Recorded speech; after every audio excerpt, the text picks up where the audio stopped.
Hi guys, it's Miss Cotton back with another Miss Cotton approved. So, what do I have for you all today? Yay! I have this set of stacking cups brought to you by Sprouts. This is Green Sprouts Sproutware stacking cups. I absolutely love these cups. Not only are they safe for my baby, but they have all kinds of activities built into their design that makes them a great educational tool, and then just also fun for kids of a lot of different ranges. So let's get into it. I'm going to give you some ideas so that you can possibly get these stacking cups for your students or for your kids. And we'll talk about why these cups by Green Sprouts are Miss Cotton approved. So my daughter's a baby. She's only 10 months, so she's still learning her world through her senses. She's looking and she's listening and she's touching everything, and of course she's tasting everything.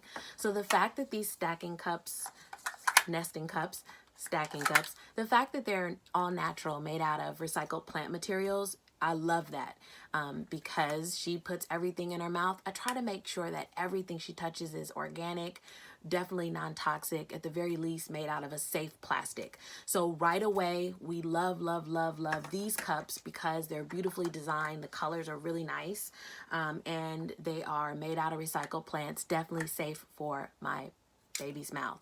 But once she gets a little older, she'll still be able to benefit from this type of a toy. So you might want to take notes. But so this is really important. When I'm choosing toys for my daughter or in my classroom, the one thing that I want to pay attention to is whether or not the toy is open-ended or close-ended.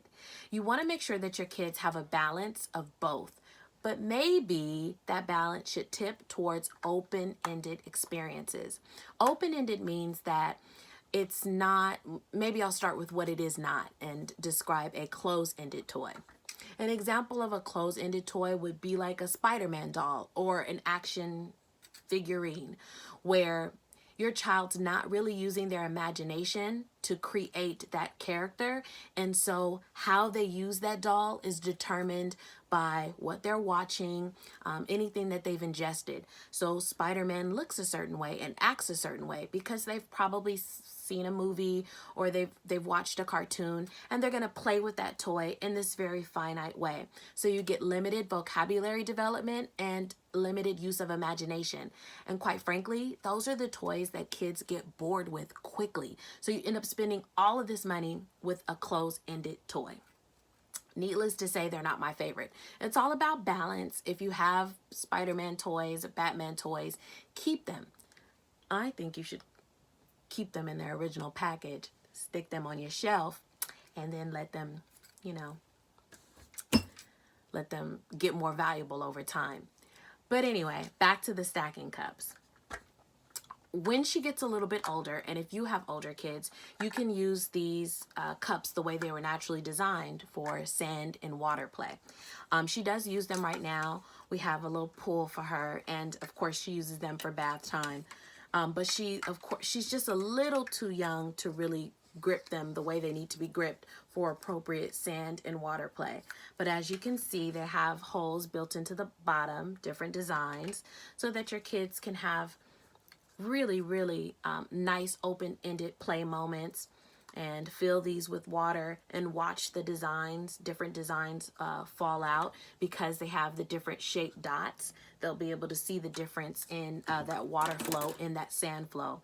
As she's working towards that stage, these are also going to be really good to develop her fine motor skills, just with her trying to grab them and build that muscle that she's going to need for everything, but definitely for early literacy skills like gripping a pencil, and of course in today's age, any keystroking that she's going to need to do.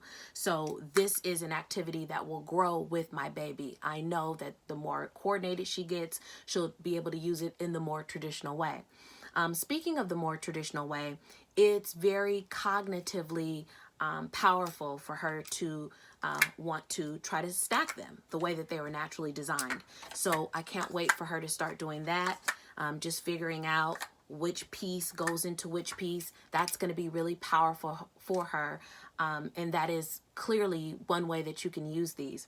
But what I want to sort of give like the Miss Cotton spin on is, go ahead and narrate as your kids are playing with these, and don't necessarily force them, right? So don't tell them, no, no, that's not the right one. Let them make the mistake, right? Because that puzzle piece, that's the cognitive development. That's what makes this a powerful tool for cognitive development, is that your kids sort of have to figure out which cup goes into which. So we want them to have that look on their face of, it doesn't fit, right? And we're going to wait for them to look up at you and give you the, mommy, help. It doesn't fit. And then you can sort of redirect and, say, try and put the green cup inside of the blue cup. But we want them to have those moments of exploration and them trying to get them to fit and getting frustrated. That's okay. Learning is taking place. That productive struggle, that cognitive dissonance is important. When they feel uncomfortable, it means that they're learning something new, and that's okay. But narrating it brings me to the other reason why I love stacking cups, and that's for language development. And honestly, for my baby and all babies, at 10 months, everything is language development. They're soaking in their world like a sponge. So you definitely always want to use great language with everything you do as often as you can. Just narrate your day. Oh, I'm walking over to the stove. I'm stirring beans. The more specific that you can be, the better.